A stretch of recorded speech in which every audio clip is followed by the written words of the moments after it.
This is the morning brief from the Economic Times. They will get 50 lakhs by 12 every month before tax, and 10 lakhs they will get as a joining bonus, and they get yearly bonus around every Feb, and there is a range for that. The minimum, I think, 30 to 50 lakhs that will they will get guaranteed minimum for first year and second year. And there is a ESOPs also. This is the first time that an HFT firm has launched an ESOPs to the campus.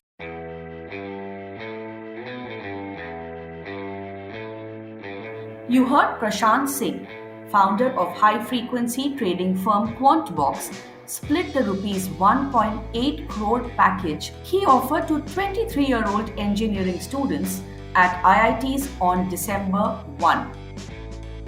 While crore plus salaries have been offered by tech majors to IIT graduates during the earlier placement season, Prashant's company was offering these salaries for India-based roles. And what made bigger news was companies like Prashant's had to sweeten their deals to fight competitions, as IITs this year are seeing a hiring boom like never before.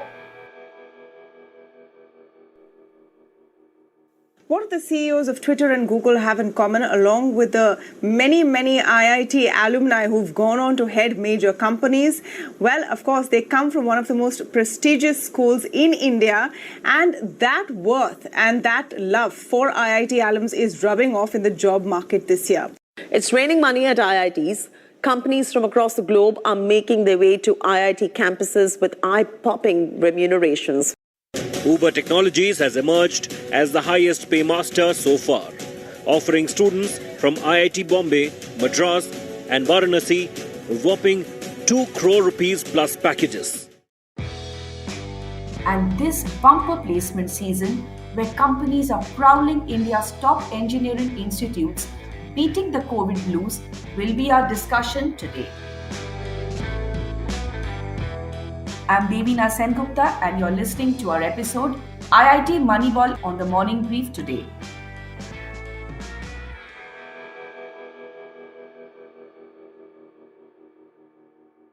Each year, about 20 to 25 lakh students aim to get a seat in one of the 23 IITs, but only a fraction of them qualify. For companies, getting an IIT student on payrolls is a matter of prestige. My colleague Sreeradha Basu explained to me why this year the fight for them is so severe that companies are willing to pay them more than what many CXOs of India Inc. get. So, you know that IITs always have had good placements. Even in bad years, they were more insulated than their peers.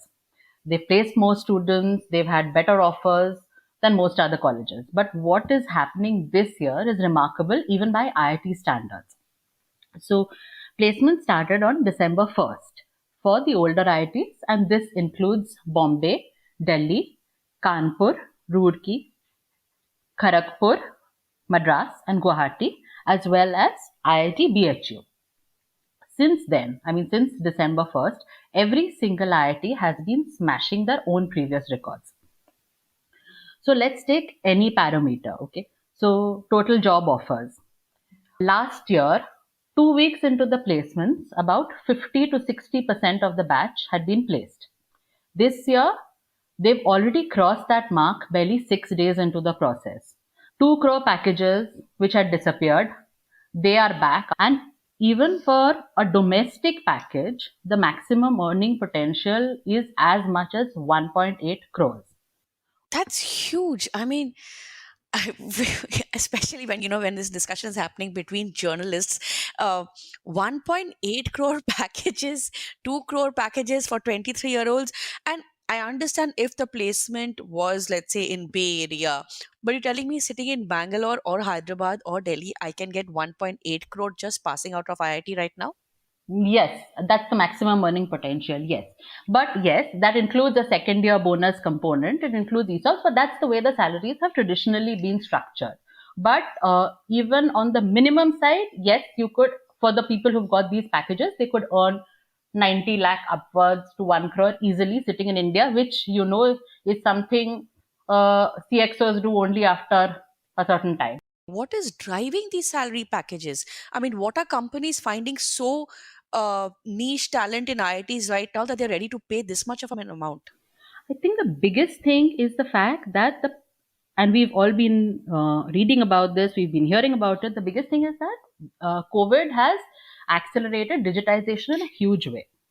It was happening in any case, but then what it has done, everything's moved into high gear during the pandemic. So everybody is hiring. Tech companies, of course, were always hiring. They are hiring. Software companies were hiring. They are hiring. Now even each and every sector is hiring. So that includes banking and financial services companies, which are scaling up their digital offerings. Even startups are hiring in a big way. Manufacturing firms are back. Even sectors like retail, agriculture, everybody is hiring. So, who made the highest offer so far? Which profiles are in demand? And are the old guards like Infosys, Wipro losing the battle against these new companies with their shiny job profiles and glitzy packages? Uber is believed to me have made the top offer this year, though the company has not confirmed it. But that's what we get off campuses. But Uber is also, while it's a mobility services firm, it also positions itself as a technology play. So they've made the top offer on campus. And what kind of offer are you hearing Uber has made? It's $274,000 plus. That's 2.14 crores. What about, let's say, the old guards? Okay, in the technology company, do we see the likes of Infosys, Cognizant, Wipro? Are they also the dream companies right now to work for in the IITs, or are the IITians looking at Ubers and the Flipkarts? So there's this shift towards, so startups, for example, are very popular and they've come in a big way to the IITs. And for some students, it's the work culture. For some students, it's the salary packages. And also, given that there's a shift towards students wanting to become entrepreneurs, it's also a foundation course, so to speak. They learn on the job, and maybe that gives them the experience to start something of their own later. Tell me, when you're talking to PlaceCom teams, when you're talking to the recruiters as well as the students, do you think anything needs to be done by the Indian manufacturers, Indian tech companies to make the roles really exciting? Because everybody's talking about the blockchain and the digital move. But there is something that the global companies are doing, right? And it's no more a placement in US or Europe. They are giving the opportunity in India. So besides a salary package, what else are the students looking at? I think students are looking at companies which would afford them growth. Companies which would afford them some degree of freedom, exciting new technologies to work on, where they can learn. And another reason, and for the companies too, given that lateral hiring is also a challenge right now, because we all know that there's the great resignation which is going on, and attrition is really high, and people are sitting on multiple offers. So students are where campus hires, they bring on board, they train in whatever technologies they want to deploy them in. In your profiles of companies that you have been studying, could you throw some light on some of the interesting and unique companies who are first-timers in IIT campuses? So one of the interesting trends which noticed this year is about on the high-frequency trading firms. So what they have done is, these are firms, like Quantbox Research and Graviton Research and Da Vinci Derivatives. They are the ones who have offered these astronomical domestic packages. And they are taking in people for trading roles, for analyst roles, software engineers, etc.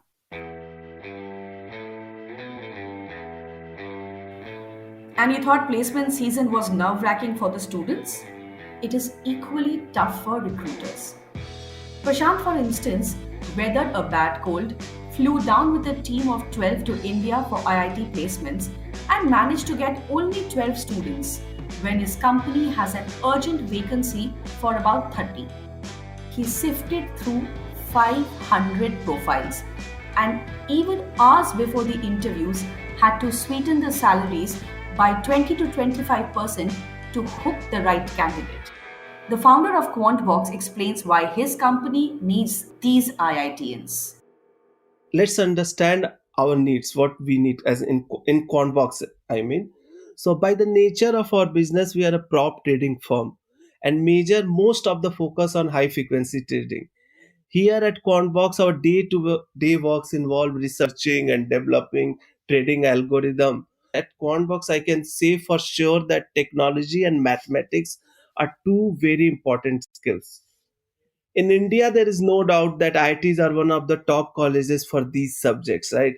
High frequency trading is something which even my colleague Sreeradha Basu, who is part of this podcast, she was also telling me that this is one of the most coveted profiles.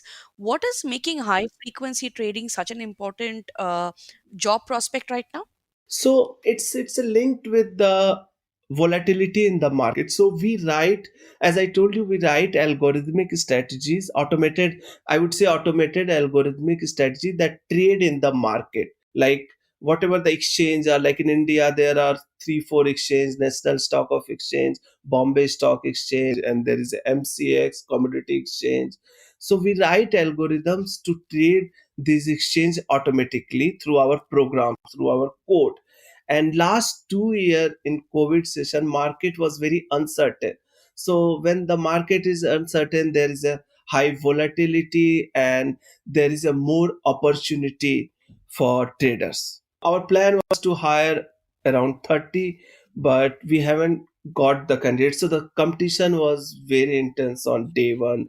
There's so many companies. So there are a lot of candidates we shortlisted through our written test. We didn't get chance to interview because they got offer from some other company and they accepted it. So because of the competition, we need to pay a high salary. Are you looking at any other softer angles, which make you realize that, okay, this person is the right fit for your company? What is that you're looking out for? So cultural fit. So I would tell you in our firm, it's not like a very big firm, right? It's a, I would say 50 people, small firm. So here we focus on culture a lot. Like it's a totally employee owned company. It's not like there is any hierarchy. It's a pure flat hierarchy, employed owned company. We have rejected a lot of candidates because they were not fit culturally with the company, but they were very skilled. As a reporter, placement season is an exciting time. Every whisper of an offer is beaten by another one.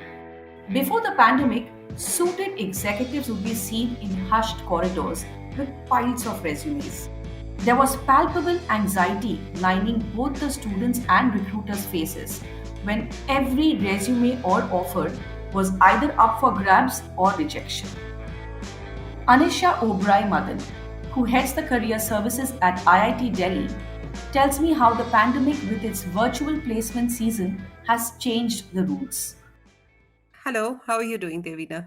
I am good, but I'm sure not half as exhausted as you are right now, looking after all the placements. Yeah, part of the game. Part of the game, of course. And stellar placements. I mean, we are hearing of record numbers. Could you throw some light on what kind of placements are happening right now?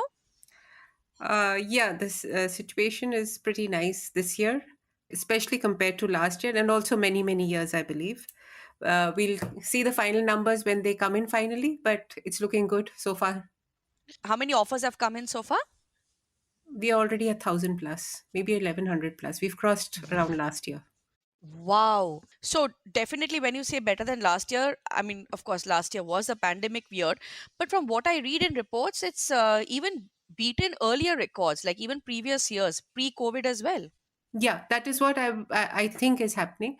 See, last year were also, given the COVID situation, it was better than expected.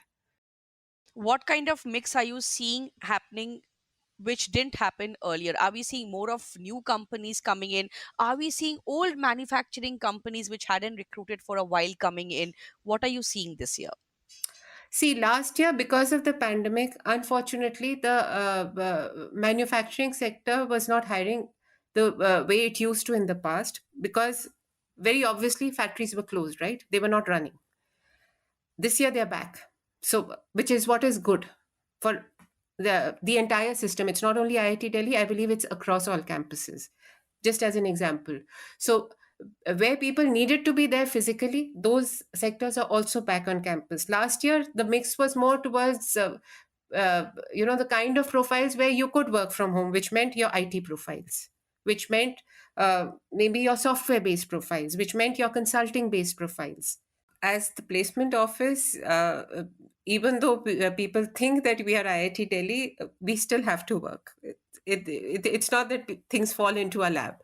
So the entire team works really, like you rightly said, for each candidate, we put in the effort that is going behind the scenes is hell of a lot.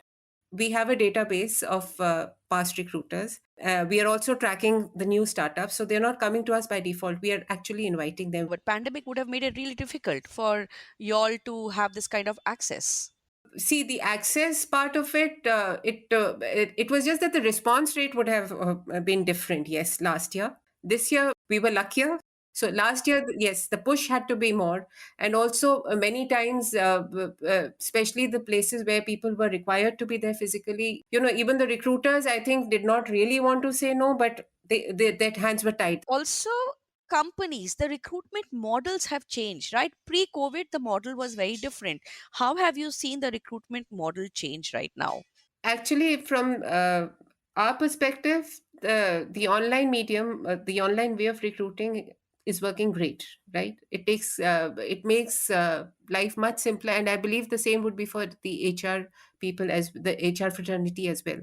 But I think, given that people still want to go back to the physical mode, is what I'm getting as feedback, that given a chance, they would like to go back to the physical way of recruiting, because there are many things that get missed in the online way of recruiting. For example, you can't judge a person's body language. If you have bandwidth issues in the middle of an interview, it throws the candidate off. So maybe sometimes you feel that you may not be being fair to the candidate. If in the middle of an interview, the connection suddenly gets cut and the person comes back after, even if the person comes back after 5 minutes, it's put a break on that person and the interviewer as well. So, yeah, given all of those constraints, even though it's worked beautifully, and hopefully the results should be long term, but people are waiting for things to go back to the old ways of working. So we might just see more of physical placements than the virtual ones that's So we happening. may see a mix as well, because there are some people who have loved it and who have adapted to it really well. You didn't need to fly in recruiters from across the world if you were in a global company, for example. Huge savings on costs, huge savings on juggling of time, on logistics, on scheduling. Have you seen the profile demand change? I mean, are the recruiters looking at some parts in the profile which are very new and which might be pandemic related? There's a lot of them. Quantitative based profiles, there's a lot of them. Software will be there, because nowadays our entire life runs on software. Machine learning, big buzzword, lots of profiles. Artificial intelligence, a lot of new profiles in the robotics space, because even if you have cars, you have now we are going towards autonomous driving and all of that. But when the prospects of every profile come with a COVID related uncertainty, how does an IIT ensure that the students are not taken for a ride? Domestic has been doing really well. At IIT Delhi, one of the changes in strategy we did was that, actually, with all the travel bans, people keep asking me how many international. We didn't have very many international recruiters on December 1 at all. So that's a strategy again, because when travel bans are coming, what's the point of dangling that carrot? No, because I don't want students to come back to me and say that I feel cheated in the month of July, right? And visa is something nobody can guarantee. And in today's world, it's even worse. They couldn't guarantee it even pre-pandemic. Now it's worse. For many Indian families, a child studying in an IIT can be described as the Onida tagline: neighbor's envy and owner's pride. This year, never heard before companies with never seen before salaries have paved way for placement season across other engineering and management colleges. The great Indian dream has just started. Thank you, Prashant, Anishya, and Sreeradha, for helping us get a ringside view of the placement season at IITs this year, and helping us understand that there is so much more to these campus offers than just the salary packages that make the headlines. You were listening to IIT Moneyball on the Morning Brief with me, your host, Devina Sengupta. Producers Nehal Chalyawala from the Economic Times, and Swati Joshi from Awaz. Sound editor Saundarya Jayachandran from Awaz. Executive producer Arijit Barman. I hope you enjoyed listening to the episode. Do send in your feedback to the morning brief at timesgroup.com and share the episode on your social media networks. The morning brief airs every Tuesday, Thursday, and Friday. Thank you for listening and have a nice day ahead. All clips used in this episode belong to their respective owners. Credits are mentioned in the description.